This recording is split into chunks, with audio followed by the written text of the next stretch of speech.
That footage I just showed you was from yesterday afternoon in Pattaya. It happened to my good friend Manny from the Netherlands and his Thai girlfriend. Thankfully, they're fine. So we are going to catch up with Manny and his girlfriend this afternoon and find out what happened at the scene, what went wrong. Alas, before we can do that, I have to talk to you about probably my worst day in Pattaya in Thailand to date. And it was a fatal motorcycle accident that happened right here in Hoi Ai. Across all the vlogging of Thailand over the last 10 or 20 years on YouTube, I have never seen this topic addressed. Partly I think to myself, why me? Why does it have to be me to bring this to the public's attention? Until this fateful day when I saw this accident, I did not know that this was a thing in Thailand. But the simple principle is first aid in Thailand, it's not taught, but more importantly, it's frowned upon. In Thai law, there is currently no protection for anyone who provides first aid on the scene. If there's a road accident and you, as a foreign tourist or a Thai national, tend that person and that person dies, you can and will be held responsible for the death, even if you had just knelt there and put a towel under their head and given them some water. Before I moved to Thailand, back in Australia, I worked a job where I looked after homeless teenagers for 7 years. And then for the 7 years prior to that, I worked with homeless adults. In these roles, I was inevitably first responder to emergencies again and again. The homeless teenagers that I worked with were prone to self-cutting, injuries sustained due to levels of intoxication, stabbings, drug overdoses. So most people in Australia who've done a first aid training course are trained in DRS, ABCD. In my job, there were so many incidents, I did further training. So the day I saw this horrible motorcycle road accident involving a Thai man who was not wearing a helmet, Lele was driving the car, I was sitting here in the passenger seat. As we were driving down Hoi Ai Road, I could see the man lying head down in the dirt with a circle of 10 to 12 Thai locals around him. As we got closer, I could see that no one was touching him. No one was providing any sort of first aid at all. Now, at that point, I expected my girlfriend to slow the car down, and she pressed the accelerator and just drove around the accident and drove past. And I remember thinking, what the fuck are you doing? What are you 12 people doing just standing there? Why are we driving past? Now, at this point, I could tell he was in a really bad way. There was a pool of blood coming from his head area. And I'm saying to my girlfriend, stop. And she said, absolutely not. Sam, you are not stopping. I mean, at that point, I lost it, because it's barely been over a year since I was in that position where I had to be the first responder every single time there was an incident if I was on shift. If there's a problem, I have to go in.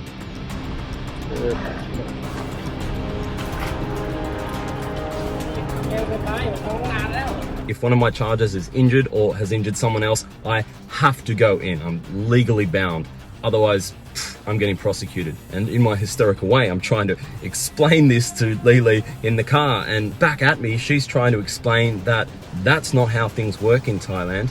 And if any of them touch him or are seen to be touching him before the ambulance arrives or before the police arrives, and then he dies and they can't prove that they've had adequate medical training, like they're a surgeon or a doctor or a trauma nurse, the Thai nationals can be prosecuted and put in jail for aiding and abetting a death. She said, I am keeping you safe, Sam, by not letting you go anywhere near that. My brain is, and I'm saying to her, what if it was a 3-year-old girl? And she gives me the look. I'm like, fuck. And I say, what if it was me? She said, well, yes, if it was you, then I would do something. I would risk that jail time, that outcome. She said what those men were doing, just standing back, keeping the traffic away, that's as much as they know that they can do. Phone the ambulance and stand back. Mate, they call it the golden hour. It's the golden 90 seconds.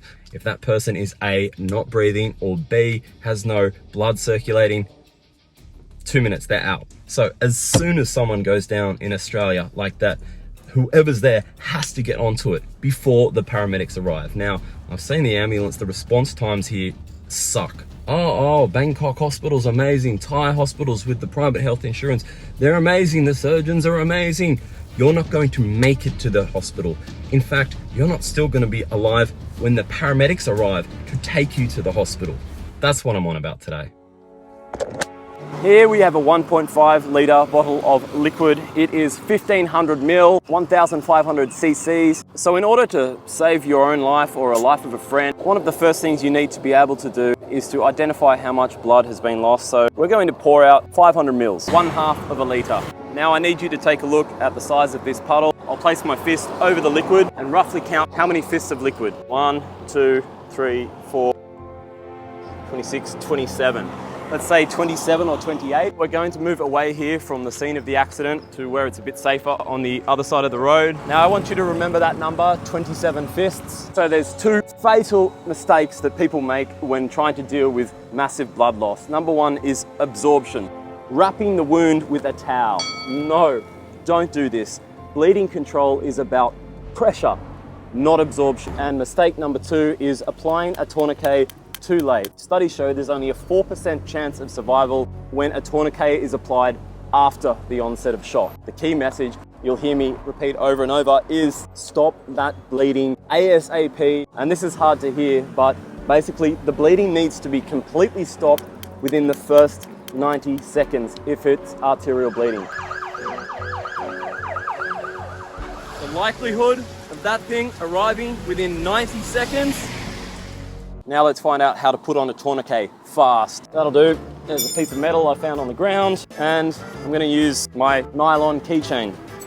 Convenient. Now if the heavy bleeding is coming from the torso or the head, there's obviously you cannot put a tourniquet around your whole torso, it won't work. So the only thing you can do is wound pack. Now that is pretty gross. I'll throw in a 5-second video of how to pack a wound. Now if your patient's wound is on a limb, then you can stop that bleeding by applying a tourniquet further up the limb than the wound. So using my keychain as an example, popular opinion says belts are a good idea. Leather belts generally will not work. They don't get the pressure that's required. Something like a cord, a rope, a nylon lanyard is perfect, or even some torn cloth because you can pull clothing to that level. Now get your stick or whatever, and whack it in there, and you can just keep twisting that.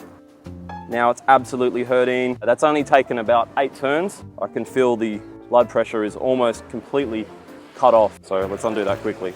Keychain, huh? So if you or your loved one are involved in a horrific road accident and someone is bleeding out, if you can find these 2 items within the first 90 seconds, you're in with a chance of survival. Hang tight, there's something else we have to talk about quickly. All right, so we're going to head home. I'm gonna dry off and get ready to meet Manny and his girlfriend, and we'll find out exactly what happened yesterday afternoon.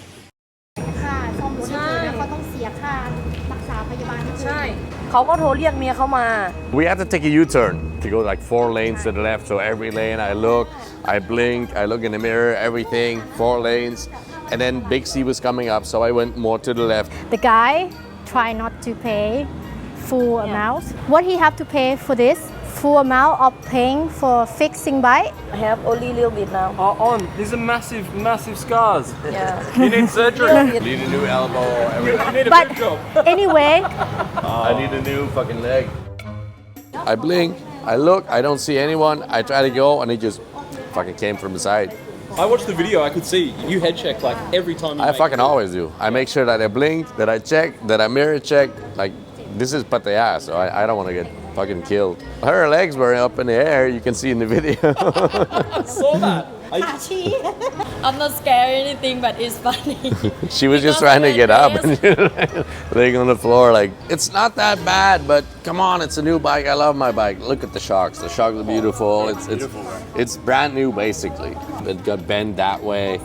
It's only 900 baht, but they're making problems now about making a payment. We're safe, we're healthy, we didn't break a leg or die. I heard that sometimes, even if it's the Thai person's fault, if the Falang is involved, then they will take responsibility. In this case, that didn't happen, and I suspect because she's your Thai girlfriend. Yeah. I think that must have helped a lot. You can see in the video, there's a guy coming, a Grab guy driver coming. He was like, yeah, he came way too fast, and then he drove off. So you're telling me the Grab driver took my side? Is this the one that was in the accident? Yeah, but there's only the this damage one on is the not back. scratched. This feels rock solid. How much was this bad boy? For like 1,000. 1,000 baht. There's Manny's helmet. That is the DJI. He happened to have his DJI mount on there, which is super cool for insurance reasons.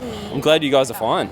I want you to cast your mind back to the beginning of the video when we counted out 27 fists. On top of CPR, why do we need to be able to count blood? The average human body carries 5 litres or 5,000 cc's, and while most Westerners know what CPR is, I'm just going to move over here out of the sun. So blood loss becomes an important part of the equation because CPR only works when there's the requisite amount of blood to pump around the body. Say you're in Pattaya, Thailand, you've had an accident, your girlfriend has fallen off the back of the bike. She's still breathing, she still has a pulse.